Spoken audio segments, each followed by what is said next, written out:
وطبعا من ضمن المخرجين اللي خدوا جوائز والمركز الاول المخرجه مروه كامل. مبروك على الجائزه الفيلم صندوق الدنيا. مظبوط كده يا فندم؟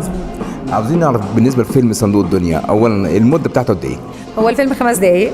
هو فيلم رسوم متحركه في لايف، بيبتدي لايف وبعدين بنخش على حدوته رسوم متحركه.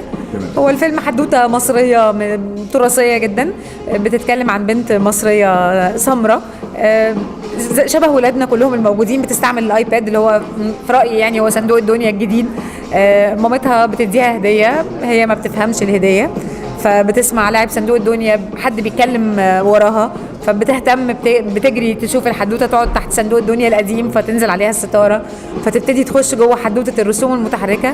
تبتدي من واحد لواحد، هي بتدور على كنز هي نفسها مش عارفه هو ايه، بتوصل له بمساعده كل اللي بتقابلهم اللي هم اصلها واصلنا واصل المصريين كلهم.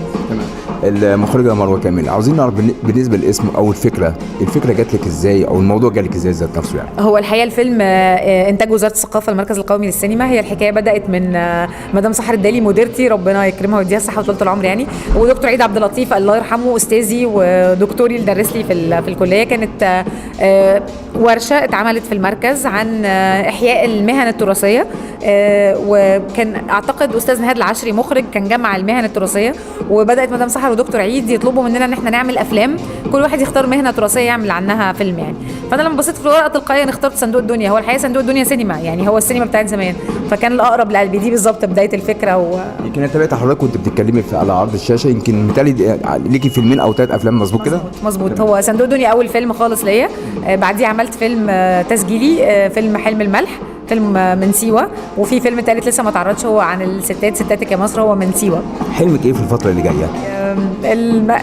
ستاتك يا مصر بقى يبتدي ياخد سكته في المهرجانات، ويعني يمكن الحلم اللي جاي بص مش اصل فكره حلمك ايه دلوقتي، هي السؤال خضني. انا بحلم طول الوقت وكل يوم عندي حلم، بس مش دلوقتي حالا مش مجهزه حلم اقوله لك. طبعا مبروك ليكي الجائزه الجميله ديت. حابه تقولي ايه للنجوم الجداد؟ اي حد صاحب حلم اتمنى كل الناس تحقق احلامها وتسعى ورا احلامها، ايا كان هو مش بالضروره يكون نجم، مش بالضروره يكون اي حاجه، لكن اتمنى انه اي حد عنده حلم يفضل ورا حلمه ويحققه ان شاء الله.